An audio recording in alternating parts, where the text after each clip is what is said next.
Welcome to the E6S Method podcast with Jacob and Aaron, your weekly dose of tips and tricks to achieve excellent performance in your business and career. Join us as we explore deeper into the practical worlds of Lean, Six Sigma, project management, and design thinking. In this episode number 190C, we continue with Stave 3 of the audio release of A Business Carol. To get the full commercial-free release for free, fill out the form at e6s-methods.com/book releases or email me, Aaron, AARON, at e6s-methods.com. For now, please enjoy Stave 3. If you like this episode, be sure to click the like link in the show notes. It's easy. Just tap our logo, click, and you're done. Tap, click, done. Here we go.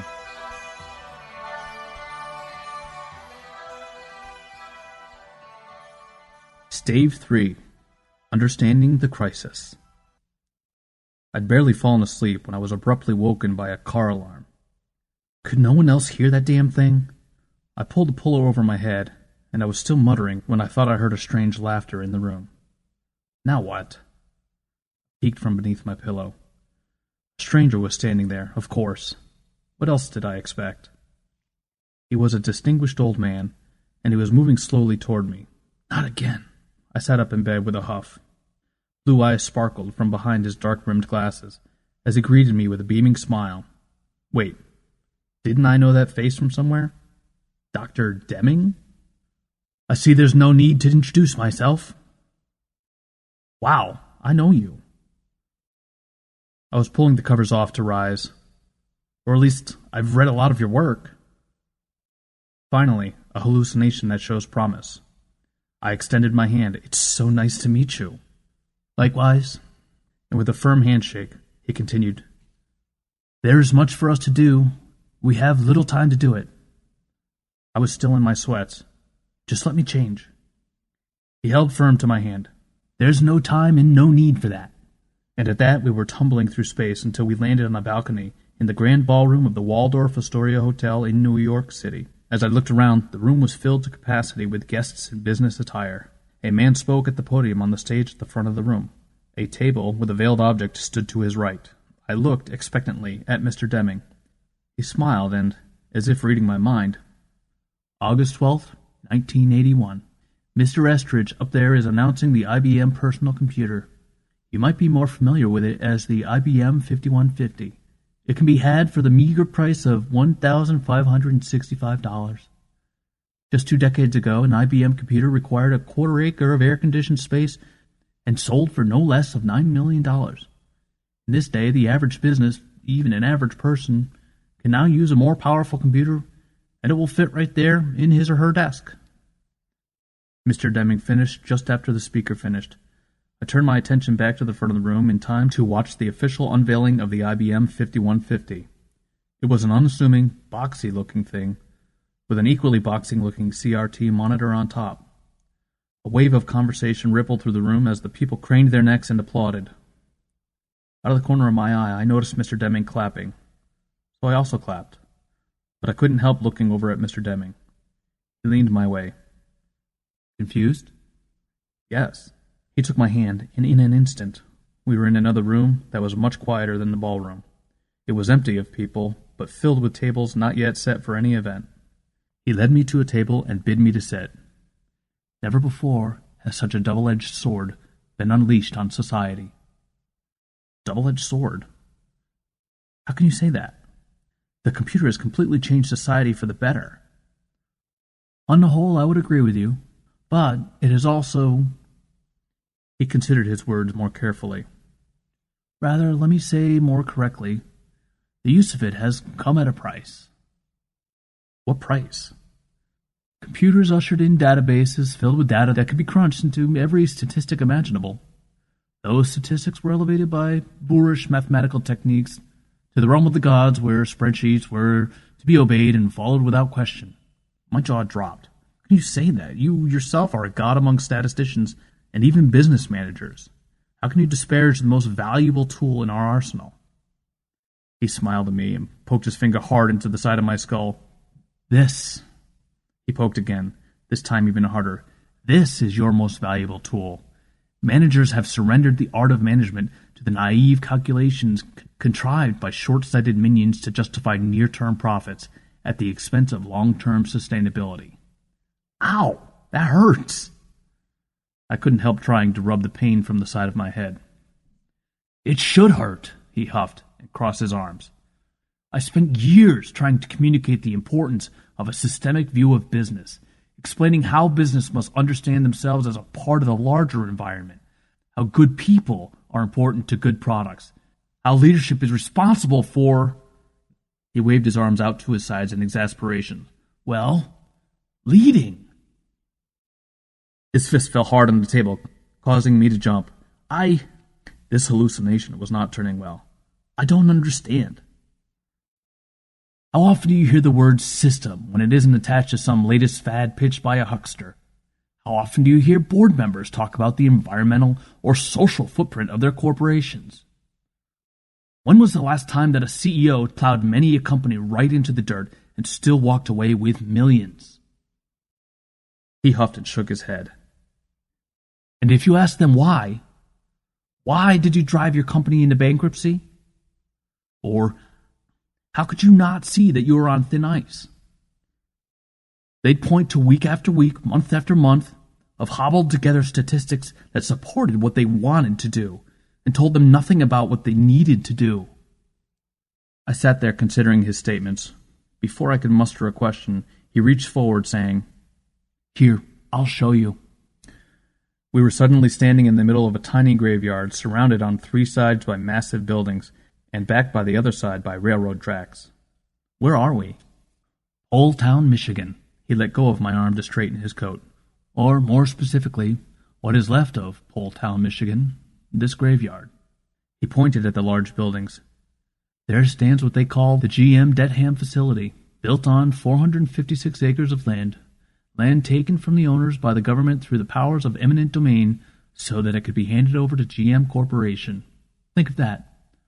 4,200 families forced from their homes, schools, churches, and businesses demolished, actions forced on the citizens against the will of many of those same citizens on the promise of 6,000 jobs from GM. Those buildings don't look heavily used. The parking lot is nearly empty." "They're not." Deming let out a loud harumph. "Although he didn't start the eminent domain action, Roger Smith took the reins of GM in the year that the residents of Poletown lost their last court battles and were forced off their land. Smith promised a factory that would be a technology showcase and revive a struggling GM. Instead, by its opening in 1986, it was widely panned as a disaster. Not only did it not live up to the technology showcase title, it replicated existing factories and wasn't even flexible enough to shift between manufacturing different models. The buildings were plagued with so many strange and unexplainable problems that workers began to claim that they were cursed by the unhappy souls of the people buried in this very cemetery. My eyes fell to the headstones that surrounded me. I've been rolling about time and space with all these dead folks, talking to my long-deceased grandfather, and only just now did the dead suddenly feel sinister. "Pay attention, Anwar." "Sorry." I looked at him and tried to push from my mind the number of departed souls that might be gathered around listening, just beyond the range of my mortal senses. As if reading my thoughts, he said, "Don't worry. They won't bother you." Then he looked around and over my shoulder. "Will you?" Immediately, I looked behind me, around me, and back to him. I'm sure my sense of dread showed on my face. He doubled over slightly with laughter. "Oh, dear me. You are a gullible one." "Well, how am I supposed to know?" "Don't worry. I've brought many here before you, and the local—" He looked around slyly. Community, shall we say? Haven't bothered any of them." Then he looked over my shoulder again. "Have you?" I caught myself, just as I began to turn and look behind again. I tried to grin in appreciation for his joke. At least, I hoped it was a joke. So let me continue with my brief history of Mr. Smith's tenure. He was a long-term GMer, and certainly had no desire to ruin the company, but he took the reins and drove it hard like a drunken sailor through the slop of a hurricane-swamped port town. Instead of focusing on finding and producing products that the customers wanted, he went on a massive buying spree. He spent billions, hand over fist, acquiring outside companies in a blind attempt to cure internal ills. But that's become the American way, hasn't it? Consumerism as a band-aid over gaping voids that never get fixed. It's sad when individuals or families travel that path, but downright disastrous when companies run blindly down the same alley with no real understanding of how their internals work or how those acquired companies will fit in. For all his time at GM, Mr. Smith still didn't truly understand how GM worked as a system. Yet, without that understanding to guide him, he stuck his hand in the mix and began to stir. At one point, for a period of 18 months, the entire company was so vexed and confused that it accomplished next to nothing. Marginal products became even more bland. Maintenance and repairs became more complex, and trying to figure out what departments supported what vehicles. I could swear that I saw a glassiness come over Mr. Deming's eyes. His voice softened. Bless his heart, but Mr. Smith was in over his head, and looking to the outside for the solutions that were always right within his grasp. He never took advantage of a staff who wanted to produce good, reliable products that the public would clamor to buy. They had one of the first fully electric vehicles in the EV1, and they had customers who wanted to buy them. But instead of bringing in innovators to bring the EV1 to its full commercial potential, the EV1 was left to flounder in a twilight of not quite ready for prime time. After only a decade of leadership, Mr. Smith handed back the reins on a company, frothing with sweat, fully spent, and at the brink of bankruptcy. And in his wake were thousands of displaced and disillusioned workers. I was awestruck by Deming's passion and compassion, but my mind formed no words to express how I felt. He reached out for my hand. Come now, there's still more to see. And we were suddenly in a large office space filled with cubicles. There was a low hum of conversations. People popped from one cube to another. I looked at Mr. Deming. Where are we now? This is a workplace in India. What am I to learn here? He that hath no ears, let him hear. You will learn what you are open to learning. Only you can control that. Suddenly fearing that I'd offended Mr. Deming. Oh, I'm open to learning, especially from the master himself. I'm just a bit confused. Well, let's look around then, shall we? You are listening to E6S Methods Podcast, brought to you by E6S Industries. Join us on our website at www.e6s-methods.com. Journey through success. Are you applying for professional certification in your field? You'll be happy to learn that all this time you've been streaming Jacob and me into your ears, you've also been earning continuing education units, or CEUs, which can be applied toward most professional certifications. You can do your research, all the math, and figure out which episodes are applicable for which discipline, or you can save yourself the time and hassle and just order a CEU report from us. All you need to do is provide us with which episodes you've listened to, and we'll provide you with a portfolio including details about each episode and a certificate of recognition with a CEU breakdown by competency, including leadership, tactics and tools, strategy deployment, and principles and philosophies. So if you have certification on the mind, start here and save some time. Just go to e6s-methods.com/CEU to order yours. He began to walk down the aisle. I followed closely behind. He asked over his shoulder, What do you see? I see people working hard. Correct. Is their work any less valuable than the work of their U.S. counterparts? I don't think so. Correct. Yet many U.S. citizens bitterly begrudge these people their employment. Well, I guess I can understand that. Why? Why would you begrudge that the U.S. executives have initiated their own demise and are not even fully aware of it? What do you mean? It's the frontline workers who have lost their jobs, not the executives. Those frontline workers have and will continue to develop creative solutions and innovative new products to expand the global ecosystem of products and services that we will all enjoy. They've banded together, driven the rise of the new economies and new crowdfunding approaches, even a new global electronic currency called bitcoins. They're keenly focused on developing and providing what the people want and delivering in a way that the people want it delivered. They'll do just fine in the long run, if the government stays out of their way. I still don't understand how the executives will lose their jobs. In the past, there was a social compact in which workers gave their employees loyalty and, in return, those employers gave the workers security. Then corporations unilaterally walked away from that bargain for the sake of the short-term profits. They outsourced their frontline producers to other countries, offering the lowest bid.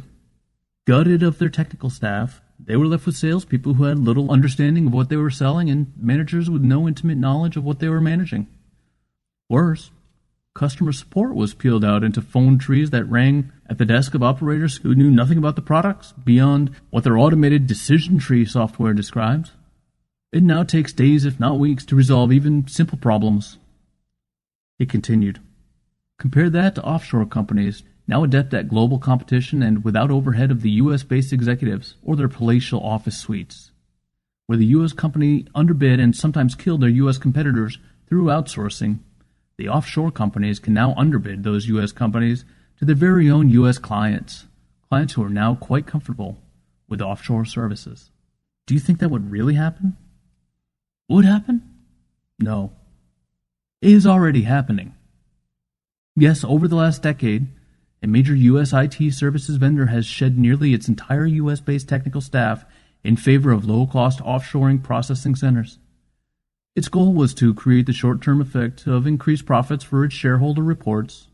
It traded heavily on its reputation for continued sales, while its customer support faltered badly. Well, now that there are no more profits to be had from outsourcing, and as each of its contracts comes up for renewal, eager Indian companies court those clients with better trained staff who are eager to provide the quality service that the clients want and need. One by one, the complacent U.S. Goliath is watching its large clients walk away, hand in hand with smaller, more eager, and more agile Indian vendors. How long will Goliath continue to pay managers once there is nothing left to manage? He winked knowingly.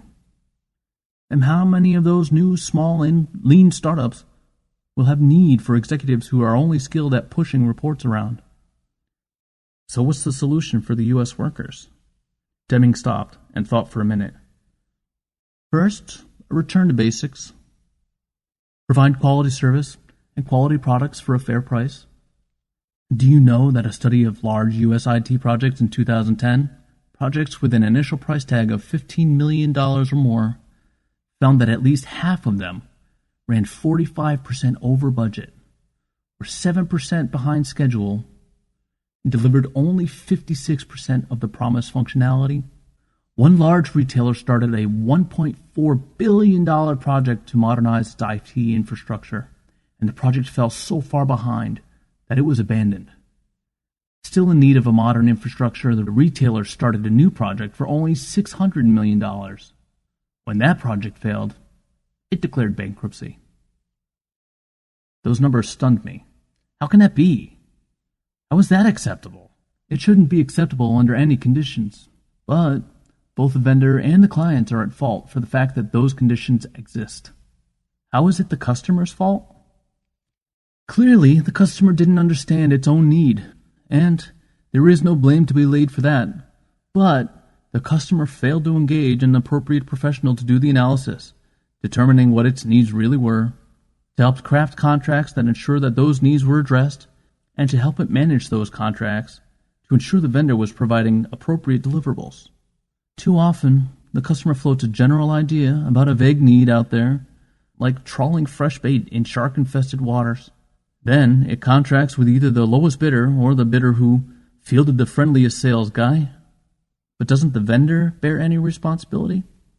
Well, of course it does. The vendor also failed to take the time required to understand the customer's true needs.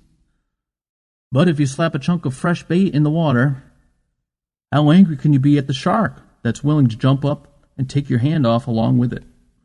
That vendor may eventually pay in reputation cost, but when a customer's company is bankrupted, who's going to heed its advice?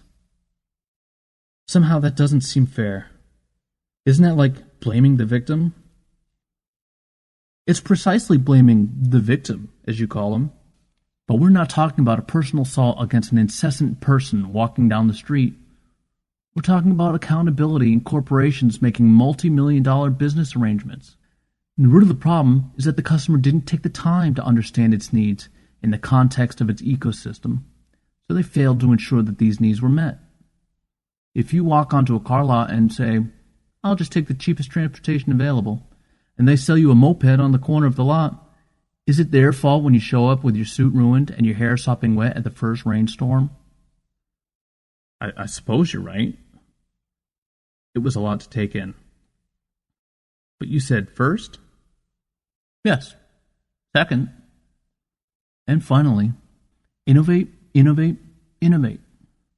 Man, by his very nature, is a seeking creature, continually grousing, consciously or unconsciously, about his lot in life. There is an unlimited number of problems to be solved, from the practical to the whimsical. Find the pains and the complaints that you care about, and spend your life resolving them. Build teams of people who care about the same pains and same complaints, and solve them together. Choose to be personally accountable for a solution. Ask yourself, what more can I do? Ask your team, what more can they do? Collaborate using the wisdom of the team, the wisdom of the community, the wisdom of the environment. Find purpose that leads success for everyone involved, including the community and the environment. There's nothing stronger and no knife surer to cut away the chaff than a strongly held and adamantly shared purpose. People striving toward a common purpose lift each other up and challenge each other to greater heights than they could have ever reached alone. That common quest is the zest of life that carries a company through the lean years, holds them on the true path in the good years. It's the basis of the trust that allows the team members to speak freely and test out even the strangest ideas. That trust allows team members the room to try and fail, the resources to break new trails, and even the time to sit quiet in the corner to recharge their batteries. High-priced, technical prima donnas are rarely worth their cost. But a team member who passionately shares your vision is valuable beyond measure. Deming's passion had returned, and it made me smile. Well, that's certainly an easier idea for me to get on board with. I'm glad you approve. He reached for my hand. I think it's time we return to our Michigan friends. They've invited us to dinner. Before I could pull away, he had hold of my hand. But I'm not sure And suddenly we were in my room with Deming having a hearty laugh at my expense. That wasn't fair. I'm sorry, I couldn't resist. He tried to control himself, but another snicker escaped. My, but you are a gullible one. Well, hopefully I'm a little bit less gullible after our time together. Never resist trusting the right people. It's a rare virtue to be able to let go and accept the wisdom of others without regard to their station in life. If you want to know how to best dig a ditch and exactly how long it will take, ask a ditch digger. If you want to know how long it takes to gestate a baby, ask a mother. He started chuckling to himself, because goodness knows if you ask a project manager, he's likely to think he can hire 9 women and produce a baby in 1 month. Oh, okay. I was now laughing with him. I have to admit that I have met project managers like that. Exactly. He straightened and smoothed his jacket. But, most important of all, business should be an exciting challenge. When you've lost the calling to get up each morning and rush back to your challenges, that's the time to find a new occupation. Life is just too short to spend it in misery. Agreed. And with that, I shall bid you good night and pleasant dreams. And he was gone, leaving me standing alone, and I'll admit a little bit lonely, in my bedroom. His visit had energized me, and I could have picked his brain for weeks without end. Thanks for listening to episode 190C. Be sure to get your free copy of A Business Carol and share it with a friend. Break the bread and spread it around. Stay tuned for episode 190D for Stave 4. Jacob and I are working on an entire new catalog of episodes for 2018. If there's anything in particular you'd like to learn more about, now is the time to let us know. Just email me, Aaron, Aaron, at E6S-methods.com. Until then, have a great holiday and continue to enjoy the rest of 2017. Cheers!